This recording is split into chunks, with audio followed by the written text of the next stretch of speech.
Esto te interesa. ¿Cuántos ¿Cómo se trabajadores tienes en total? Si sumas todo lo que tú tienes ahora mismo, ¿sabes cuánta gente tendrías? Yo he llegado a trabajando? tener en el peor momento 17.000. Ahora quizás tengo 7, 8.000. ¿Sabes qué pasa? Que la Sirena en una paga del año tiene 1.400 y en una época del año tiene 1.100, ¿sabes? Yo no tengo ni puta idea si mañana están contratando en Hungría, ¿sabes? Hay un momento en el que tú claro, te desentiendes de cosas que ya no puedes controlar, ¿no? Yo me pasa a veces que voy a una empresa mía y al principio me cabreaba. Llegaba y no me dejaban entrar. Que no. Bueno, porque no me conocían. O sea, y esto me ha pasado varias veces en varias empresas, ¿eh? No jodas, tío. Sí, sí, llegar y no y tal. Pero ya tú piensas, dices, mira, tío, le voy a explicar a esta pobre chiquita Sí, que le va a sí. caer la... O sea, porque aparte luego lo pasan fatal, porque claro, tú llegas allí y preguntas por el director general, entonces dices, sí, vale, espérese aquí. Y tú te esperas ahí. Claro, cuando baja el director general... Se queda blanco. Dices. Claro, mira a la otra no sabe qué este coño está pasando y luego cuando le dicen que soy el accionista, pues claro, la otra se quiere morir. ¿Esto es cierto? Monto una heladería en Madrid de forma muy impulsiva y de repente veo que se acerca el invierno. Montas una heladería de forma impulsiva. Sí. Hace falta un capital inicial. Sí, era un MVP la heladería. O sea, los muebles estaban hechos, las máquinas de segunda mano, la reforma la hice yo mismo y luego, a medida que va dando dinero, voy reinvirtiendo y voy mejorando la heladería. ¿Por qué una heladería? Nunca lo consideré un negocio de hostelería, sino un negocio de redes sociales. Yo veía que las chavalitas de mi edad iban a lugares de comida a sacarle fotos a la comida. Entonces digo, voy a montar un negocio, un producto que sea digno de sacarle fotos, y eran unos helados rodeados de una nube de algodón de azúcar. Y bueno, y se fue viral. Y la pollería realmente es la misma esencia en un frasco diferente. ¿Cuánto inviertes en eso? Dices, voy a coger un local y montar una heladería. ¿Cuánto te cuesta todo esto? 7.000. Atento a lo que gana vendiendo bocadillos de jamón. El rey del jamón, Enrique Tomás. Has hecho una de las cosas más complicadas del mundo, que es darle escalabilidad al bocadillo de jamón. Y nadie como tú ha sabido escalar el bocata y llegar a una facturación brutal con los bocadillos de jamón. Pretendemos multiplicar por 10 nuestra facturación, o sea, pasamos de haber facturado 107 millones en el año 2022, este 2023 calculo que llegaremos a 200, pero yo tengo los 1.000 en la cabeza y los tengo los 1.000 en esta fase, en este 2023-2030, ¿de acuerdo? El jamón no se improvisa. O vendo 500 millones de euros en el año 2025 o a ver qué hago con el jamón que tengo curándose. Decías 3 años, ¿de acuerdo? No puedes improvisarlo. Por eso precisamente la pandemia por poco me mata. Un tío y te dice, te compro la empresa por 100 millones. Y entonces, si a ti te compra la empresa por 100 millones... Paga la mitad Hacienda. Efectivamente, va a renta. Si esas empresas no son, si esas acciones no son tuyas, sino que son de una holding, que es la empresa patrimonial, que es la tenedora de las acciones, esa empresa pues tiene una tributación, entonces es más eficiente fiscalmente hacerlo así. El problema es que nunca tienes un momento en el cual hacerlo, porque claro, cuando empiezas es absurdo, como él dice, Claro. pero luego no te acuerdas. Entonces, cuando quieres hacerlo, la jurisprudencia te dice que no puedes hacerlo hoy y vender mañana, sino que tienes que esperarte 2 años. Exacto. Entonces, ¿qué pasa? Que ha venido un tío, te ha puesto 100 millones, le tienes que decir que no, porque la mitad se lo llevan los impuestos. Como los ricos pagan menos impuestos, las sociedades holding. Así que vamos a verlo. Primero, si recibo dividendos de una inversión como persona física, eso tributará en la base imponible del ahorro, como rendimiento de capital mobiliario. En este caso recibimos un dividendo de 10.000 euros. En la base imponible del ahorro irá con porcentajes tributarios entre el 19 y el 27%. Es decir, esos 10.000 euros tributarán 6.000 euros al 19% y 4.000 euros al 21%. En total, 1.980 euros. Sin embargo, si tenemos una sociedad holding, recibimos un dividendo de 10.000 euros, el 95% estará exento de tributación. Es decir, solo vamos a pagar el 25% de ese 5%. En total, un tipo efectivo del 1,25%. Pero no todo el mundo tiene esa exención del 95%, sino que tienes que tener unos requisitos, que son tener más de un 5% en las participadas y mantenerlo más de un año. Así podrás tener esa exención fiscal del 95%. Tengo que pagar impuestos absolutamente por todo lo que hago, por cada vez que respiro, por poner gasolina, por comprar comida, por todo. Pero ¿cómo puedes poner gasolina si no tuvieras carreteras que alguien las hiciera? No, bueno, irnos a las carreteras que son en la partida de gasto público un pequeño... No es tan pequeño, es un poco más grande que... Es un 4%. Creo es que una parte así. infinitamente superior que la partida de políticas de igualdad. En el presupuesto general del Estado 2023, la parte de creación y mantenimiento de carreteras es un 2,6% de todo el presupuesto. Es una partida muy pequeña, por lo que nuestros impuestos no van para la creación y mantenimiento de carreteras. Va a pasar que los de mi edad vamos a cobrar una pensión de mierda, pero los de tu edad os vais a comer los mocos, ¿vale? Entonces, yo si fuera tú con tu forma de ser, no me compraría una empresa, no me compraría un piso. Pero yo reconozco que no todo el mundo es como tú.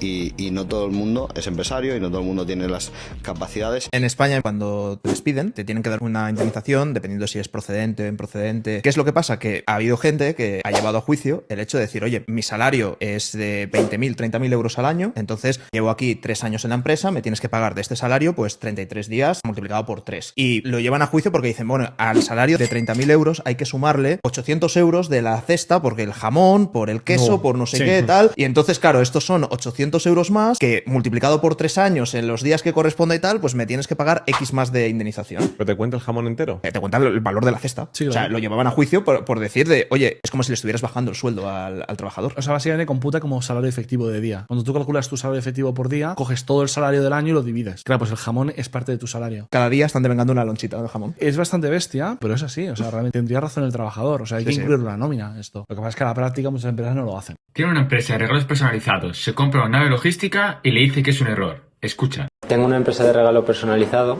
llevamos 3 años y ahora tengo 4 empleados. ¿Facturas? 1.2, ¿Ganas? 15% más o menos. Este año he hecho inversión en tener una nave. ¿Comprar una nave? Error. ¿Por qué quieres comprar una nave? Para producir ahí. Pues te acabas de cargar el balance. Y encima la habrás pagado al contado. No. ¿Cómo la has pagado? Me he financiado con el banco. Te has librado, pero te has limitado el crecimiento. Ahora, cada vez que vayas al banco, te dirán, tu riesgo es tanto, tienes consumido tanto, te queda tanto. Y es posible que ahora te digan, si te hemos dado un millón para la nave, ya no te damos 300.000 para la máquina. ¿Cuánto dinero se puede ingresar al mes en tu banco sin justificar? Estas son las situaciones en las que tu banco tiene que avisar a Hacienda. Cuando introduces un billete de 500 euros en efectivo, ya que casi no existen ese tipo de billetes, la Hacienda piensa que son para actividades delictivas. Tu banco también avisa a Hacienda si recibes ingresos recurrentes, aunque sean cantidades pequeñas. Las dos últimas son si recibes o envías una transferencia por valor de más de 10.000 euros o préstamos o créditos por un valor superior a 6.000 euros. Sígueme para más consejos financieros. Yo he conseguido convertir mis empresas tradicionales en ingresos pasivos. Y eso creo que es claro, lo que realmente he hecho bien, ¿sabes? O sea, yo ahora no me vendería mi compañía eléctrica. Mi compañía eléctrica es una compañía que este año va a dar casi, bueno, no lo puedo decir porque es cotizada y tal, pero va a dar muchos millones de euros de beneficio, está pagando deuda a cascoporro.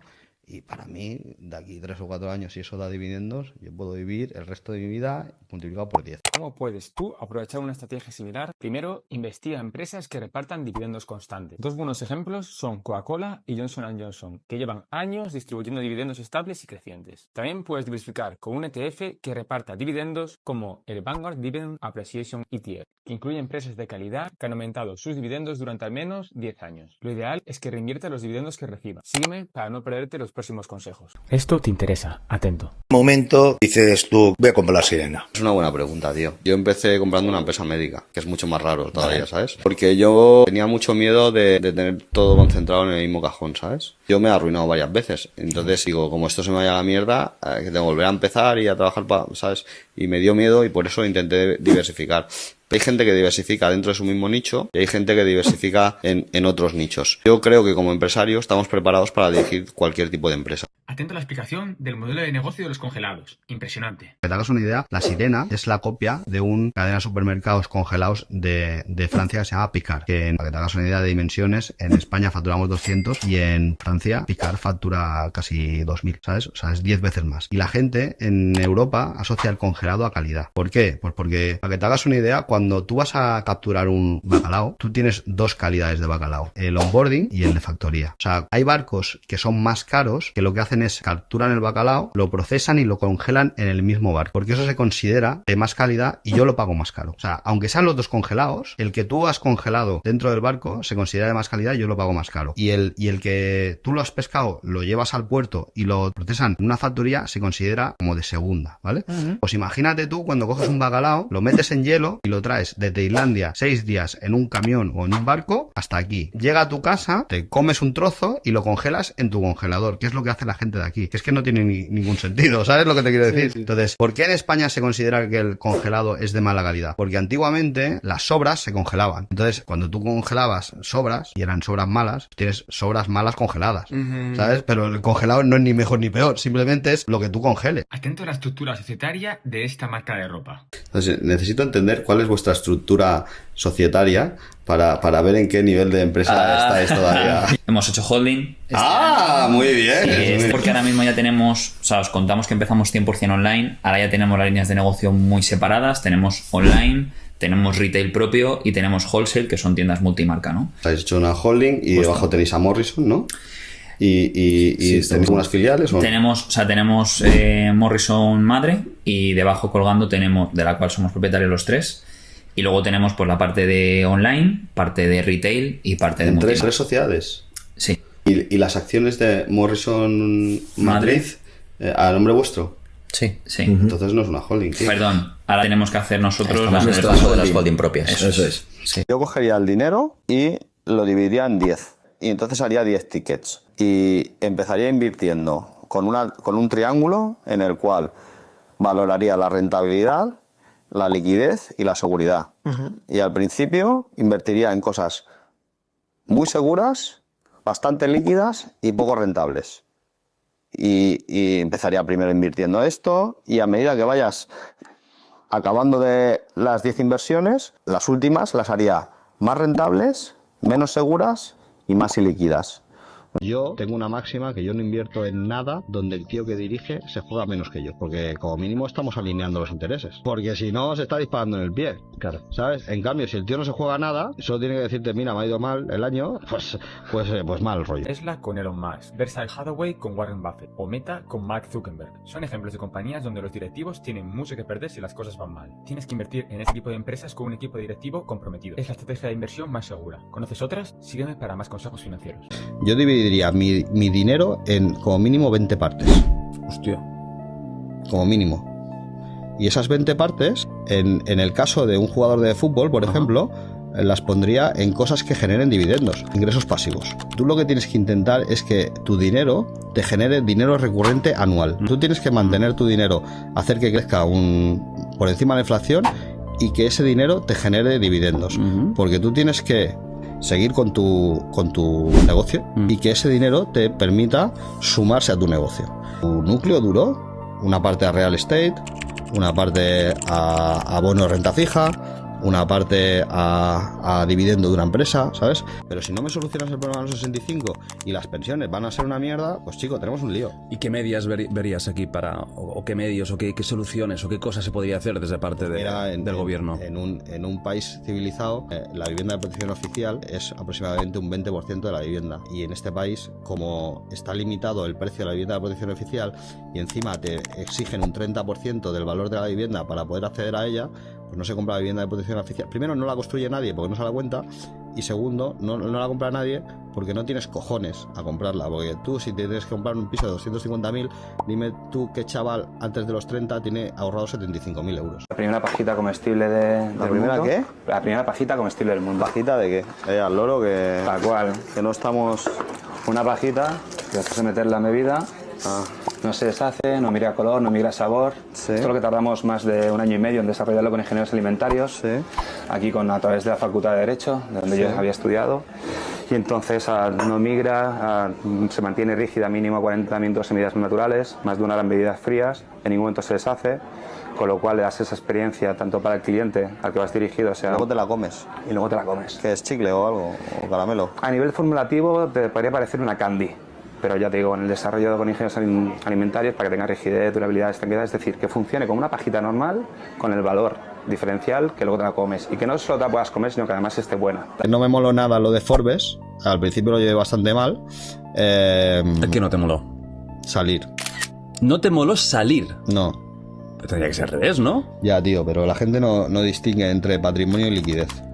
¿Entiendes? La gente cree que tú tienes no sé cuánto en la cuenta. Sí, que tú tienes 1.000 millones en la cuenta. Es lo que te Eso dije. lo hablaremos ahora. Claro, es lo para que... que la gente entienda también. Yo tengo empresas que valen dinero, pero para hacerlas líquido las tengo que vender y no quiero venderlas.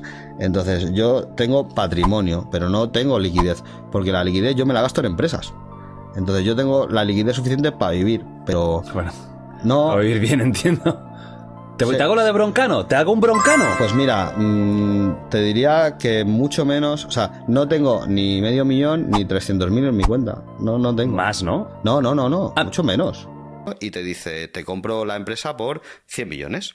Y entonces, si a ti te compra la empresa por 100 millones... Pagas la mitad de Hacienda. Efectivamente, va a renta. Si esas empresas no son, si esas acciones no son tuyas, sino que son de una holding, que es la empresa patrimonial, que es la tenedora de las acciones, esa empresa pues tiene una tributación, entonces es más eficiente fiscalmente hacerlo así. El problema es que nunca tienes un momento en el cual hacerlo, porque claro, cuando empiezas es absurdo, como él dice, pero luego no te acuerdas. Entonces, cuando quieres hacerlo, la jurisprudencia te dice que no puedes hacerlo hoy y vender mañana, sino que tienes que esperarte 2 años. Exacto. Entonces, ¿qué pasa? Que ha venido un tío, te ha puesto 100 millones, le tienes que decir que no, porque la mitad se lo llevan los impuestos. Las holdings permiten aprovechar el régimen de participación exenta, lo que puede ahorrarte mucho dinero en impuestos. Solo necesitas cumplir con 2 requisitos. Primero, tener al menos un 5% de la empresa, o que la participación valga más de 20 millones de euros. Y segundo, haber tenido esa participación durante al menos un año. Imagina que compraste el 10% de una pequeña empresa hace 2 años por 100.000 euros y ahora decides vender esa participación por 300.000 euros. La ganancia estaría exenta de impuestos si lo haces a través de una holding y cumples con los requisitos.